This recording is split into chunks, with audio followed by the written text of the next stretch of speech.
કોઈ સામાન્ય વ્યક્તિ જેને બીડી તમાકુ ગુટકાનું વ્યસન છે અથવા તો નથી, એને કેવી રીતે જાણવું કે મને કેન્સર છે કે નહીં? મતલબ આના લક્ષણો શું હોઈ શકે? કેન્સરના લક્ષણો છે ને બે રીતે વિભાજિત કરીશું આપણે.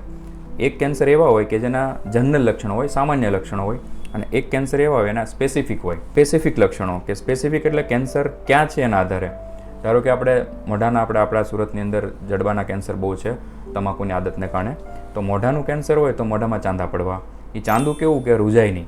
નાના મોટા વિટામિનની ડેફિશિયન્સીથી ચાંદા પડતા જ હોય, પણ એ વિટામિનની ટેબ્લેટ લેવાથી અથવા અમુક સમયે સારું ખાવાથી રૂજાઈ જતા હોય. ચાંદું રૂજાતું નથી મોઢાનું તો એ કેન્સર હોઈ શકે. એવી રીતે સ્તનની વાત કરીએ સ્ત્રીઓ માટે, સ્તનની અંદર કોઈ ગાંઠ પેદા થાય, એ ગાંઠ મોટી થયા કરે તો એને સ્તનનું કેન્સર હોઈ શકે.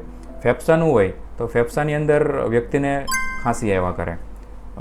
મેં વાત કરી એમ શરદી ઉધરસની ખાંસી 5-7 દિવસ 10 દિવસ રહે તો એ ખાંસી આવ્યા કરે, ગળફામાં લોહી આવે અથવા વજન ઉતરતો હોય તો આ ફેફસાનું કેન્સર હોઈ શકે. આંતરડાના કેન્સરની અંદર આપણી જે મળ પ્રક્રિયા છે એ અનિયમિત થઈ જાય. કોઈને ક્યારેક કબજિયાત થઈ જાય તો કોઈને ક્યારેક ઝાડા થઈ જાય અથવા મળમાંથી લોહી નીકળવું તો આંતરડાનું કેન્સર હોઈ શકે. પ્રોસ્ટેટના કેન્સરમાં પેશાબનો અટકાવ થવો.